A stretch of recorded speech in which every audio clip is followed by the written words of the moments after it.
Hi, my name is Makiza Latifa.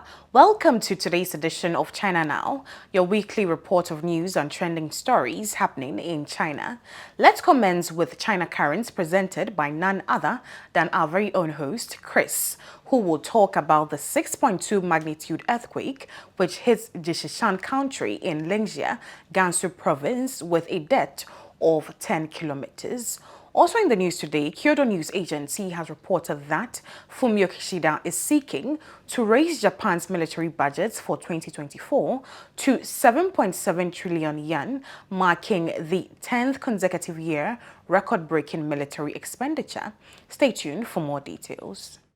China Current is a weekly news talk show from China to the world. We cover viral news about China every week and also give you the newest updates on China's cutting-edge technologies. Let's get started.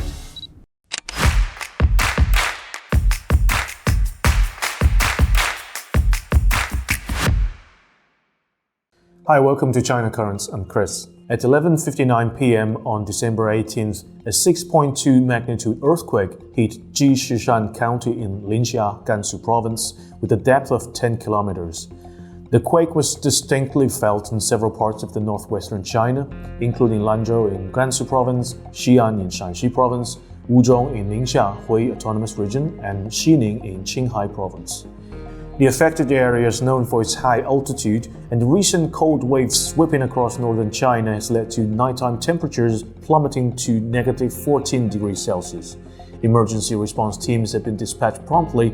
Minister of Emergency Management Wang Xiangxi, Director of China Earthquake Administration Ming Yiren, and Director of National Fire and Rescue Bureau Chong Se rushed to the quake-hit area in the early hours to oversee and support the earthquake relief effort in Gansu. As of December 20th, the earthquake has resulted in 22 deaths and 198 injuries in Qinghai's Haidong city, with 12 missing. In Gansu, 113 deaths and 782 injuries have been reported. A 4.1 magnitude aftershock occurred on December 21st in Jishishan County. As of 9 a.m. on December 20th, the earthquake has caused the collapse of 14,939 houses and damage to 207,204 houses in Gansu, affecting 37,160 households and 145,736 individuals. As of 19th, power supply has been restored across the earthquake-affected areas, and all major highways, including expressways and national and provincial trunk roads, are fully accessible. The Gansu Provincial Seismic and Disaster Relief Headquarters announced on the 20th that the rescue operations in Gansu have mostly concluded. The focus will now shift towards providing medical treatment to the injured and ensure displaced residents are adequately accommodated. Currently, a total of 87,076 individuals have been temporarily relocated to safe areas in Gansu. 19 medical assistance teams comprising 667 personnel and 99 ambulances were dispatched by provincial, prefecture, and county authorities to conduct triage and provide medical treatment. Furthermore, efforts have been made to swiftly relocate and provide temporary shelter to the affected population. To date, a total of 20,457 households comprising 87,076 individuals have been successfully relocated. Emergency relief supplies, including tents, blankets, tent lights, folding beds, and moisture-proof mats, amounted to 128,830 items have been deployed. Authorities continue to monitor the situation closely and provide necessary support to the affected population. The earthquake has brought immense hardship to the people of Gansu and Qinghai provinces, but the collective resilience and determined efforts of the rescue teams and support organizations offer a glimmer of hope in the face of adversity. China urgently deployed various high-tech systems to bolster emergency response operations. State-of-the-art equipment like domestically built Y-20 strategic airlifter, satellite imagery, and specialized drones rushed to the disaster zone, showcasing nationwide coordination. Within hours after tremors severed infrastructure links, the hulking Y-20 took flight from an airbase holding the Western Theater Command's frontline coordinators along with 14 tons of vehicles and supplies. Its spacious hold and hefty capacity are well suited for ferrying bulky relief goods here. But hardware alone cannot survey the damage. Timely eyes in the sky proved equally vital. Once the shaking subsided, Beijing marshaled an ensemble of civil observation satellites to snapshot post-quake conditions, prioritizing target areas. The automated systems flagged for their detailed potential. Stitching visual data from various commercial, military, and dual-use platforms enabled quicker routing of response units through treacherous terrain. Officials credited space assets for highlighting impassable roads plus displaced residents. Specialized drones then filled blind spots across the mountains. An emergency variant of the medium-altitude long-endurance wing-launched prototype directly flew from Sichuan to scout the epicenter. Its versatility in bridging communication could mean isolated villages' communication is available first via the robot. They were not just for scouting, but also served as aerial platforms, relaying high-definition videos of the affected areas to the command center in real time. This function was crucial for extending the reach of the rescue efforts, providing commanders with up-to-date visual information from regions that the ground teams couldn't immediately access. Remarkably, vital infrastructure repairs were completed rapidly, even as technology aids continued flooding in. Just a day after landslides obstructed roads and power lines, state-run utilities announced traffic restoration and electricity revival for worst-hit counties. The initial progress enabled more conventional assistance to press deeper towards settlements cut off by debris. Currently, the focus shifted from urgent rescue to treatment and resettlement after teams scoured the wreckage for survivors. With transport re-established, mobile hospitals rotate through makeshift camps for the displaced. Officials also assessed dangerously cracked reservoirs to avert flooding amid aftershocks. As rehabilitation gathers momentum, they say the high-tech edge improved response time and effectiveness despite the deadly disaster's scale. Next up, on December 16th, Kyodo News Agency reported that Fumio Kishida is seeking to raise Japan's military budget for 2024 to 7.7 trillion yen, marking the 10th consecutive year of record-breaking military spending. The allocated funds will primarily be utilized for procuring long-range missiles capable of targeting military installations in foreign territories.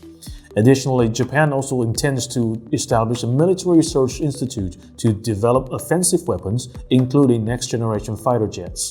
Martin Natalegawa, former Minister of Foreign Affairs of Indonesia, highlighted the contradiction between the Japanese government's persistent claims of avoiding military power status since its defeat in World War II and its current actions.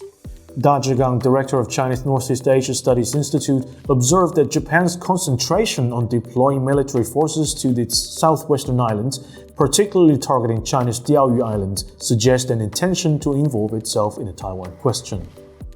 On December 18th, the China Coast Guard conducted the patrol within China's territorial waters surrounding the Diaoyu Islands. China has maintained garrison on these islands since as early as 1171, historically considering the Diaoyu Islands as its first line of defense against maritime threats. On the other hand, according to a Kyodo News poll on Sunday, the support rate for Fumio Kishida's cabinet fell to a new low of 22.3%, while that for the ruling Liberal Democratic Party slipped below 30% for the first time since its return to power more than a decade ago. Next up, on technology. In a significant recognition of China's technological advancements, the country's space station project and Harmony OS have been selected as part of the global top 10 engineering achievements for 2023. The announcement was made by the Chinese Academy of Engineering and other institutions in Beijing. These achievements highlight groundbreaking projects and technological innovations that have potential to shape various industries and benefit society as a whole. Among the notable engineering feats included in the list are ChatGPT, China's space station, exascale supercomputer, Baihetan hydropower station, dual asteroid redirection test, the new malaria vaccine, Harmony OS, Spot and Atlas robots, lithium-ion powered batteries, unmanned aerial vehicles. China's space station project and the Harmony OS operating system showcase the nation's commitment to technological advancement and innovation. These achievements further solidify China's presence in the global engineering landscape, highlighting the country's contributions to science progress and technological breakthroughs. As China continues to make strides in various fields of engineering, these accolades underscore the country's dedication to pushing boundaries and shaping the future of technology on a global scale. Next up, AI. According to official Chinese statistical data, the market size of China's large language model sector is anticipated to surge to 13.23 billion yuan by 2023, with a remarkable growth rate of 110%. The Ministry of Industry and Information Technology reports that there are currently more than 19 LLM research and development firms in China. By 2023, the adoption rate of generative artificial intelligence technologies in Chinese enterprises is projected to hit 15%, resulting in an estimated market scale of around 1.44 trillion yuan. Notably, the manufacturing, retail, telecommunications, and healthcare sectors have witnessed rapid growth in the utilization of generative AI. Projections indicate that by 2035, generative AI is poised to contribute nearly 19 trillion yuan in economic value globally, with China's share surpassing an impressive 30 trillion yuan. Next up, on December 19th, Thailand's Royal 50R Group filed a lawsuit seeking 10 billion Thai baht, or around $286 million in compensation from China's Luckin Coffee. The Royal 50R Group claims to have registered the Luckin trademark in Thailand in 2020 for operating coffee shops before Luckin Coffee expanded overseas. The court initially ruled in favor of Luckin, considering it a case of malicious registration, but the Royal 50R Group contested the ruling and ultimately won the case. Luckin now awaits verification of details in its statement announced on December 20th. Luckin Coffee's overseas expansion reflects the rapid growth of China's coffee industry in recent years. In a report released in early December, China now has the most chain coffee shops in the world, with a 58% annual growth rate, surpassing the US. Among the emerging coffee chains, Luckin contributed significantly to the growth, opening over 5,000 shops in a year. In August, Luckin announced its quarterly revenue of $852 million, overtaking Starbucks' $822 million in China. But Chinese coffee chains, including Luckin, face uphill battles from time to time in paving their ways to the markets. Before the trademark lawsuit in Thailand, Luckin faced allegation of financial fraud in January 2020, only a half a year after its Nasdaq listing. This led to 85% drop in its US stock price, and its mobile app crashed temporarily due to overwhelming demand for coupon redemption. With changes in management and releases of new products, Luckin overcame the obstacles over the next few years and now seeks to expand overseas. However, for the Chinese coffee chains, the trademark lawsuit only marks the beginning of the challenges they may encounter in entering new markets. Well, that's all for today. Thank you for watching this episode of China Currents. If you have any thoughts and comments about our show, please reach us at the email address below. I'm Kris, looking forward to hearing from you, and see you next time. Thanks, Kris. Next up is Threshold with Lisa. This episode of Threshold is a special feature on the history of earthquakes in China and China's emergency preparedness in this regard. It features the deadliest 8.0 magnitude earthquake, which hit China on May 14, 2008, with nearly 69,000 people losing their lives and over 450 million people being displaced.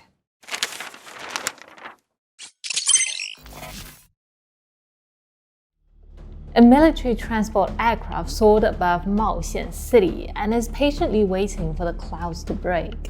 On board is Captain Li Zhenbo, and he is making a critical decision. That is when he and his 14 crew members would jump out of the plane. Captain Li was 48 years old, and it has been 6 years since his last mission. He was called back in an emergency, and he doesn't know if he can come out of this alive. Every one of them have written down their last words, and they are prepared to die. Suddenly, the thick layers of clouds parted, revealing a glimpse of the world below for the first time in 2 days. Everything was destroyed. Houses were collapsed, and beneath them are 100,000 people trapped. Without any hesitation, the 15 soldiers plunged from an altitude of 5,000 meters. They free fell for over 1,000 meters. They had no ground markers to guide them, they didn't know where they were landing, they didn't know how the weather might change, and the only thing they could rely on is their instincts. The parachute opened just in time, and thankfully, only Captain Li and one other soldier suffered from minor injuries. The rest touched down safely. In 2008, China was hit with the deadliest earthquake in decades. It was 8 in magnitude, nearly 69,000 lives were tragically lost. The earthquake happened in Sichuan province, a region with an average altitude of about 2,700 meters. There were towering mountains to the north and torrential rains to the south. Maoxian City is 40 kilometers away from the epicenter, Wenchuan. Water supply, electricity, roads, and communication signals were all cut off. It became an island and lost connection to the outside world. Life is ticking away, and parachuting was the only way to send help. And that was how desperate it was. Fast forward to today, 15 years later, another major earthquake struck China, this time in Gansu province. But this time, Captain Li's successors did not have to risk their lives by jumping from 5,000 meters height. At 11:59 p.m. on December 18, 2023, a 6.2 magnitude earthquake hit Jishishan County. Tragically, the earthquake resulted in at least 135 deaths, hundreds wounded, and thousands in need of relocation in the cold that is minus 15 degrees Celsius. This time, instead of relying on parachuting, Winglong 2H drones was enlisted for the detection task of disaster relief. Its cameras detected partially collapsed homes and buildings, damaged infrastructures, and fallen power lines in high-definition footage and revealed vital clues in the aftermath. These real-time images are passed on directly to command centers to ensure maximum support for frontline rescue operations and aid distributions. But that's not all. The Winglong 2H also is an aerial communications hub. It worked to restore mobile network for a 50 square kilometer area so people in need can call for assistance. For 2 days straight, the drone surveyed the county, accumulating over 20 hours of valuable data. It overcomes 2 challenges. 1, it can go where rescue workers cannot physically access, and 2, it allows information to flow from impacted areas. These drones also communicated closely with the satellites. As soon as the tremors were felt, the country's remote sensing satellites started to snap aerial images of the quake zone. The detailed pictures revealed damage across wide stretches of terrain in stunning clarity. You could make out collapsed buildings, landslides that cut up roads, and lakes dammed by rubble. This initial assessment from above helped response team to understand the full scale of devastation on the ground. But more were needed. The Ministry of Emergency Management activated a special emergency protocol involving China's leading space agencies and companies. Over a dozen civilian and commercial satellites were enlisted for the immediate task of imaging the affected areas. Golfin, Environment, Jilin, and other optical satellites shifted their orbit to photograph the disaster screen from multiple angles and high resolution. One such satellite, Golfin 1B, continued to hover overhead. The images it produced are updated regularly, allowing authorities to monitor secondary impacts as the recovery unfolds. Landslides remain a threat as wet season sets in, so the satellite sentinels keep careful watch from the skies. Within hours, Y-20 took flight from an airbase housing the Western Theater Command's frontline coordinators, along with 14 tons of vehicles and supplies. In the aftermath of this devastating earthquake, relief workers faced the challenging task of providing aid in remote areas impacted by the disaster. With infrastructure damage and darkness falling, how can they ensure the safety and welfare of the survivors? Conventional floodlights are bulky and use a lot of power. They are also difficult to transport across wrecked roads. But the multi-rotor drones can fly freely, dispersing bright LED beams across entire settlement points from above. These searchlight-equipped drones hovered overhead like man-made stars. Dozens have been deployed to illuminate temporary tent cities. They're powered by generators on the ground. A single drone's battery lasts over 8 hours, illuminating an area the size of 2 football fields. Even in harsh conditions, their powerful light stays on. With darkness no longer being an obstacle, recovery efforts can continue at night. Just a day after, it was announced that traffic was restored and electricity came back on for the worst-hit regions. This initial progress enabled more conventional assistance to press deeper towards the settlement that was cut off by debris. The focus of relief work was then shifted from urgent rescue to treatment and resettlement of survivors. With transport re-established, mobile hospitals and canteens rotated through makeshift camps. It is clear that the high-tech edge improved response time and effectiveness despite the deadly disaster. The earthquake has brought immense hardship to the people of Gansu and Qinghai provinces, but the collective resilience and determined efforts from the rescue team and support organizations offered a glimmer of hope in the face of adversity. And that is all for this year's Threshold. We'll see you in 2024. And that's all for Threshold with Lisa. Let's now continue the show with the Thinkers Forum, where we present to you our scholars and thinkers who usually have a lot to share in relation to China and its relations with the rest of the world. This week's Thinkers Forum will be a continuation of last week's episode, which featured Jean Oberg, a sociologist, peace researcher and the director of Transnational Foundation for Peace and Future Research. His focus this time, however, will be on Yugoslavia's dissolution and the largest ever report written about it by his foundation on why it shouldn't have happened. So stay tuned.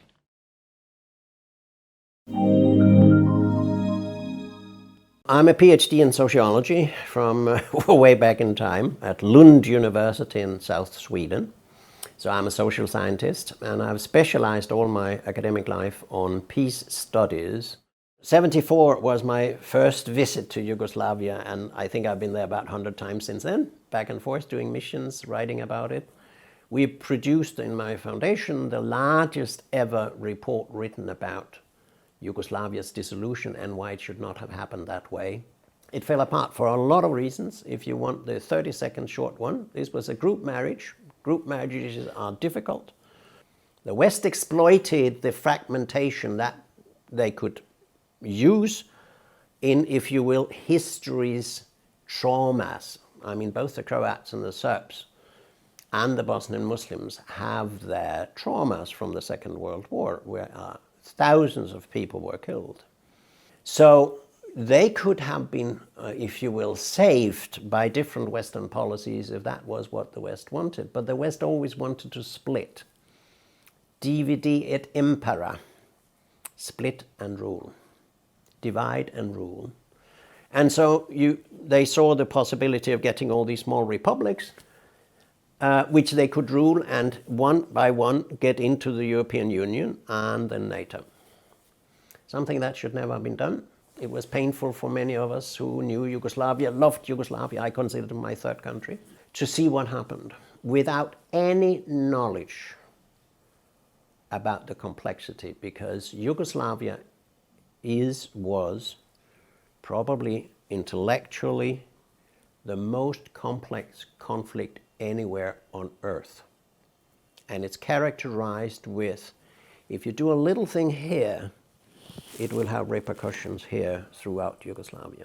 They didn't understand that. They didn't understand the autonomy solutions that Kosovo was part of, autonomous province part of Serbia, like Vojvodina was an autonomous part of Serbia. And so they invented the idea, for instance, that Slobodan Milosevic, whom I met and carried messages back and forth to the Kosovo Albanian leadership for, that he had a genocide going on the Albanian people.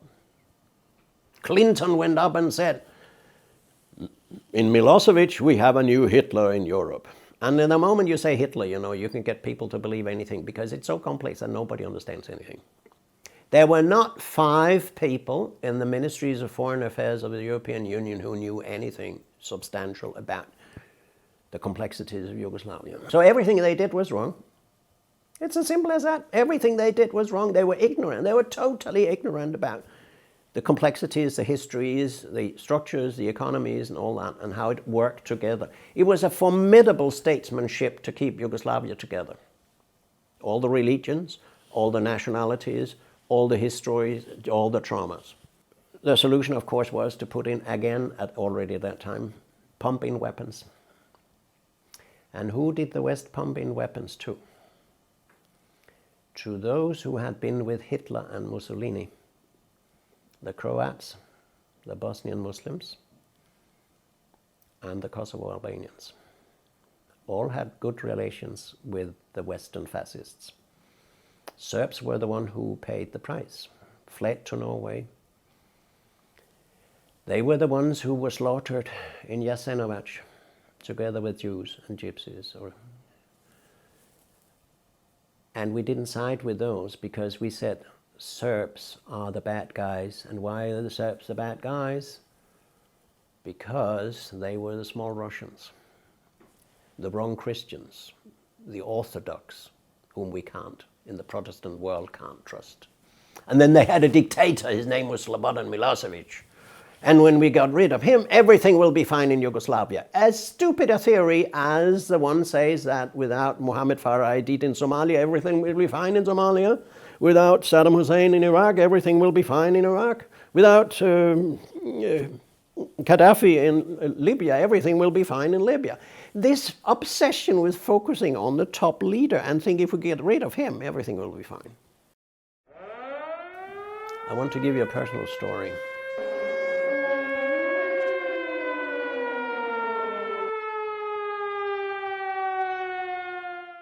In 1999, as we know, NATO bombed the hell out of the place in order to get a second Albanian state in Europe. Very unusual, namely Kosovo as an independent state, which of course is the cradle of Serbia, and they wouldn't accept that as an independent state. Shortly after that bombing, I had a meeting with the then president who had taken over after Milosevic. His name was Vojislav Koštunica. I sat with him in his dark little personal flat in Belgrade, and he didn't live in a big posh place. He said, Jan, I want you to know that we've just been told by NATO, who destroyed us a few months ago and used depleted uranium weapons. We've just been told that we will not be able to enter the European Union before we become members of NATO. Think of the arrogance that you first destroy, pulverize a country, cut out a part of it. It's much worse than anything Russia has ever done in Ukraine and Crimea. And then you say, you must become a member of our destructive organization before you can enter the European Union. So I think that Yugoslavia maybe could not be kept together, but it could have been split in a much more peaceful way. And then comes, of course, the the very bizarre story, as you mentioned, in which the corner of the Chinese embassy slightly outside the center was destroyed. And my Serbian friends in Belgrade said at that time, we have redefined what CIA is. It now stands for can't identify anything. Because they allegedly said that it was bombed by mistake. And when the bombing started by NATO in Kosovo and Serbia, people ran down to Macedonia. 800,000 disappeared into that. And the West tried to tell us, I mean, those of us who were there knew it was one big lie, tried to tell us that the 800,000 people had run from Milosevic's ethnic cleansing, whereas it happened a few days after NATO's bombing had started. And, you know, asking Macedonia first to have destroyed its economy thanks to the sanctions, and then take care of 800,000 refugees, that was enough to destroy that country's, let's say, livelihood. Did we ever pay compensation? Did we ever say we apologize for what we did? Strong people, decent people are able to say, I'm sorry. But low-level people, less intelligent, less mature people always think that they always do everything right. And that's a dangerous philosophy for the rest of the world, particularly when you have too many guns in your hands. It gave me something to reflect about what it means to have too much power. The Americans have had too much power and never been humble. And God forbid anybody of the new multipolar world leaders will go the same strange way. That because we have succeeded with certain things, we are no longer humble. The more you succeed and the more power you have, the more humble, the more careful, the more thinking you should do instead of getting to the arrogance of power. As we know, China has come into Serbia. done very good work there, and Serbia is basically part of the Belt and Road Initiative. And the interesting thing is, if you look at the railway building there, it has gone very nicely in Serbia, which is not part of the European Union. But the part of the railway up to Budapest is not ready yet because of EU bureaucracy. So I would advise Mrs. von Leyen to keep her mouth shut about international affairs and see to it that her own union works. And stop talking about Europe because, dear madam, you've never been elected. You profess to be a leader in a democratic European Union with 410 million people, but you've never been elected. And many of these leaders, government leaders, are war criminals, but they will never be convicted. I could give you an example. I live in Sweden, I've done that for more than 50 years, but I was born in Denmark and have followed Danish politics closely all these years. It was an extremely peaceful country where we used to say, if we disagree about something, let's drink a beer and talk. In the 90s, something crept in, probably because the Social Democratic Party, as in all other European countries, are no longer social democratic parties, but right-wing, militarist-oriented countries, countries and governments. And in 1999, Denmark decided, with a social democratic and a liberal party, to bomb in Yugoslavia, in Belgrade, during the dissolution wars of Yugoslavia. After that, Denmark has participated in bombing in Afghanistan, in Syria, in Iraq. It was a main destroyer together with Norway of Libya, which were way outside the United Nations mandate, which was to protect people basically, but they pulverized Libya. And then Syria and Iraq again. And now the Prime Minister of Denmark is basically a megaphone for Washington. Madame Frederiksen was actually for a period a candidate, a possible candidate to become NATO Secretary General. And you may be aware that the Danish Prime Minister, Anders Fogh Rasmussen, who is with no doubt the largest Danish non-convicted war criminal, made Denmark participate in 4 years of occupation with the Americans of Iraq against the United Nations, against international law.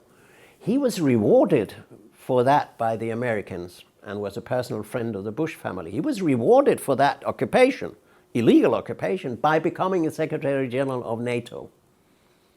So my little country is among the worst in Europe.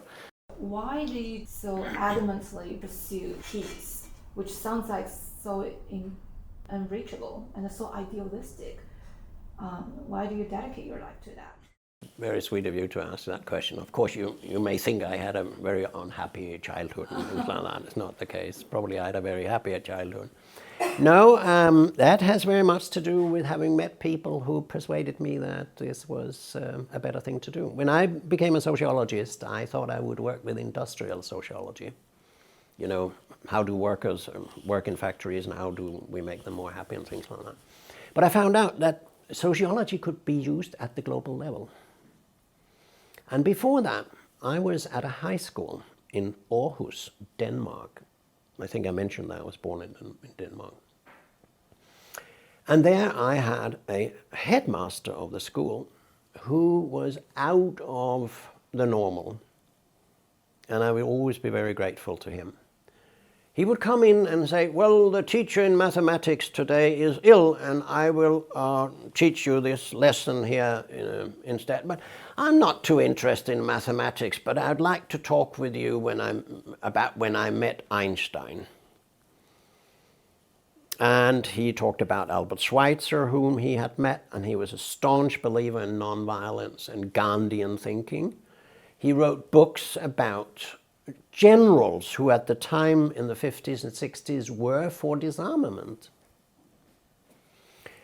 So this dear man, Åke Bertelsen, gave me in a very important period of my life between 16 and 18 at high school level, some inspiration. I can say that he and his wife were also the main organizers of the rescuing of Jews from Denmark to Sweden during the Second World War, and he wrote a book called October 43.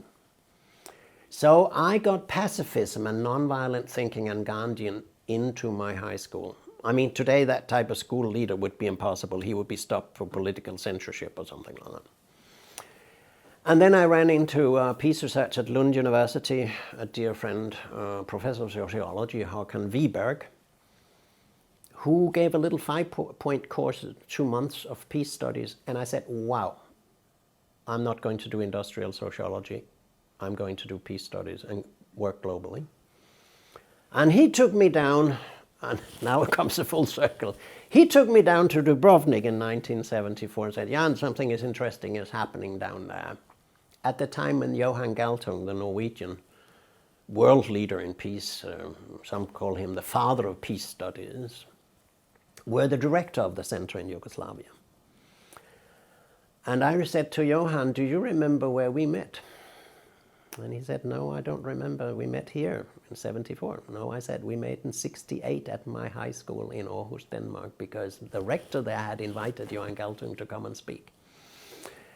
And so I've been a pupil of Johan Galtung and other people, of course, since then. And I would like to disagree with one formulation of yours. Peace is not unrealistic. It's not even idealistic. It's damn rational. And no limits to what people can achieve together if they could stop fighting each other, using weapons, wasting human, technological, economic resources on militarism. There's no limits. Humanity can do the most incredible things, but we can't do it if we kill each other.